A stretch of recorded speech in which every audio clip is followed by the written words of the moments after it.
Hi BookTube! My name is Sarah and welcome to the Bookish Knitter. Today I am coming to you with my weekly TBR. Say it with me everybody, it's TBR time! Yay! So this is the fourth and final week for October, the last week for this year with the witchy hat. I'll be sad to see it go in the videos, but rest assured in a few short weeks I'm sure the Christmas Santa hat will be coming out. I do love hat season, guys.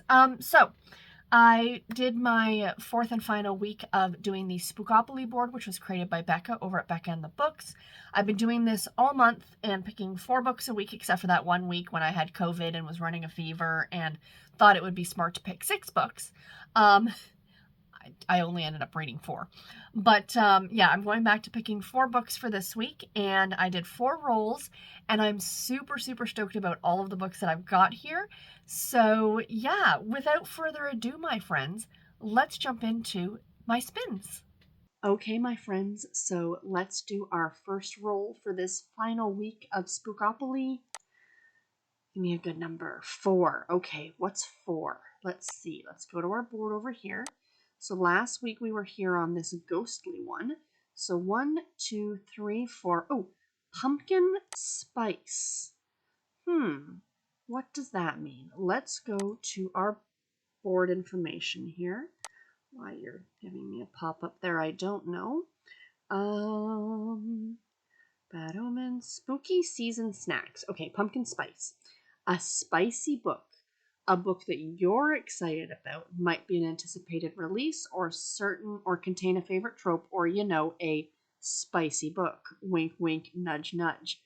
I think I can definitely find something that fits the bill for that one. So the first one that I got was pumpkin spice. I mean, how apropos of October and Halloween. I do love a good pumpkin spice latte. So the prompt is to read a book that is spicy. As a romance reader, this should not be difficult, but I kind of still wanted to go with a kind of a more Halloween-esque, spookier book, because get as many in that I can for the month of October.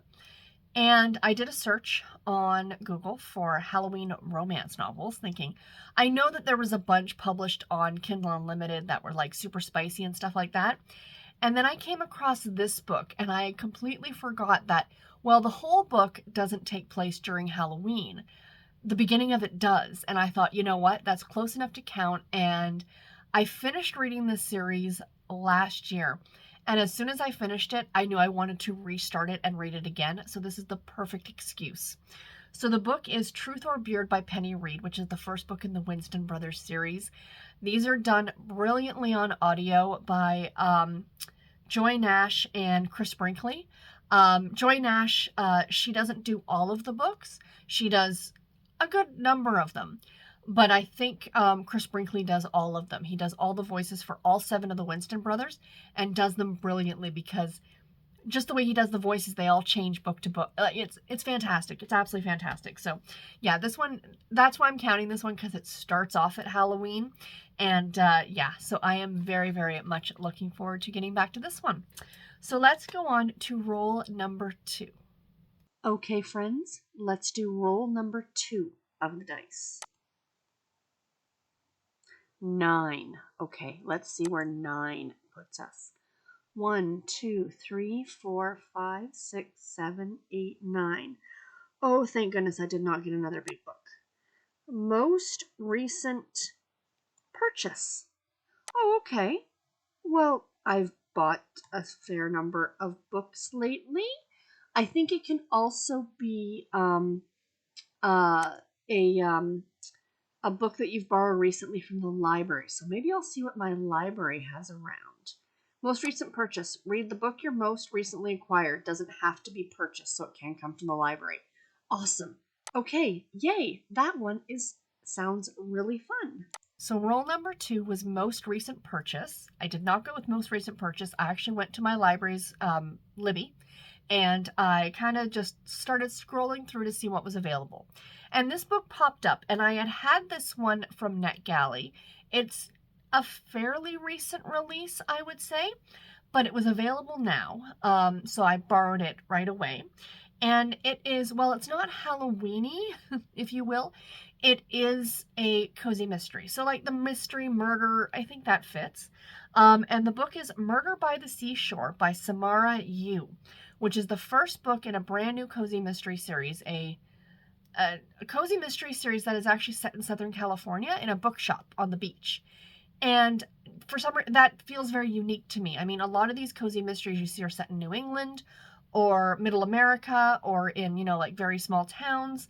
But this one being set by the beach near, I'm assuming in Southern California, near LA maybe, just seems a little bit different. And I think that's going to be a lot of fun. The cover's great too. So, yeah, like I said, I had this one from NetGalley, but obviously didn't get to it in time. So we're going to read it now. And I'm super excited about that. So, on to roll number 3. Okay, so let's roll the dice for the third time. 9. Let's see what 9 gets us. 1, 2, 3, 4, 5, 6, 7, 8, 9. A chance card. Ooh, okay. So, chance card, what I've done with these is what I've decided to do is scroll through my feed on Goodreads and see what other people are reading and pick a book that someone else is reading that looks really good. So, yay, this one's going to be fun. Okay, let me go see what I can find. So for roll number 3, I got Chance. Now, when Becca put the board and stuff like that together, she actually gave you printable like cards. So you could print out Chance and you could print out like Community Chest. And I think Chance was more meant to be like put different genres on the cards, and then whatever you pull, like fantasy or horror or sci-fi, you would read a book for that genre. I didn't do that. So what I did was, as I mentioned in my role, is that I went on Goodreads and I just started scrolling through Goodreads to see what I could find, to see what my friends essentially were reading or were shelving or what have you. And I came across this book and I remembered that I had actually bought this very recently. And I'm like, yeah, I want to read it this October. So we are going to be reading Witches Get Stuff Done by Molly Harper. So yay on this one. Amid magical shenanigans in charming Starfall Point, this book might just have you laughing out loud, and that's from Hazel Beck, the writing team who wrote Big Little Spells and Small Town Big Magic. Unfortunately, I didn't love Small Town Big Magic, but I do love that writing team because the two authors, who comprise Hazel Beck, are fantastic. Even witches can fall under love's spell. So yeah, I am very excited about this one. It is Molly Harper. Now, for anyone who is an audiobook listener, this book is free to listen to on Audible if you have a membership. So it's one of the ones that's part of their, the Plus catalog or whatever you want to call it. So yeah, so I am very excited about getting to this one. I do really adore Molly Harper's writing. She really does have a great sense of humor when it comes to these kind of stories. So I'm very much looking forward to this one. So now, the fourth and final roll for this October, my friends. Let's see what I get. Okay, my friends, our fourth and final roll for Spookopoly, for this year. Yay, I'm excited. Fingers crossed. What are we going to get, my friends? 6. All right, what do we get with 6? 1, 2, 3, 4, 5, 6. Says spooky. We're ending with a spooky book, I think, my friends. So let me go over here and let's see what that means. Spooky. Anything that you would consider spooky. This can be a horror, a vampire book, or even something with an eerie cover. This prompt is solely open to your own interpretation. I think I know exactly what book I'm picking for this one, so let me show it to you guys. So as soon as I got the prompt spooky, I knew exactly what book I was going to read. I bought this book a few weeks ago. I've been wanting to read it for a while. I am a fan of this author ever since last year when I read Scritch Scratch. I did read Something in the Woods by her, and I wasn't as big a fan of that one. I think Scritch Scratch was one of her best books. But I really wanted to read this one when I saw it was coming out. And this has, hands down, one of the creepiest covers I've ever seen. And this is a middle grade book, my friends. And that is It Found Us by Lindsay Curry. Super creepy cover. From what I understand from what other people have read, I think the reason I really like Scritch Scratch because it was partially in a way based off a true event that happened in Chicago. This one, to my understanding from what people have said, is this is also based off of a true event, but I don't know what the event is. So I am very much looking forward to reading the book. Like I said, I do have a copy of it on my Kindle. And yeah, I am looking forward to getting to it very much.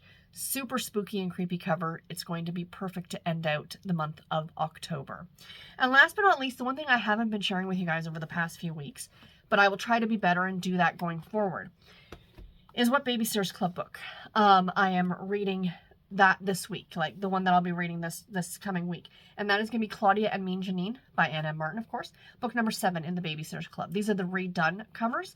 I actually have been unable to get my hands on a original copy of this book, but they did try to stay a little bit true to the original cover because of Claudia's sweater.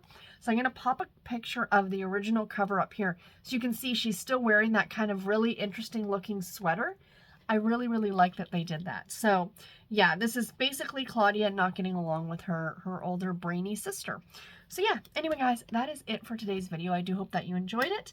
And let me know in the comments below, what are you reading for the last week of October? And have you read any of the books that I've talked about, and what did you think about them? And until my next video, everybody, take care and happy reading. Thank you all so much for watching. Bye guys.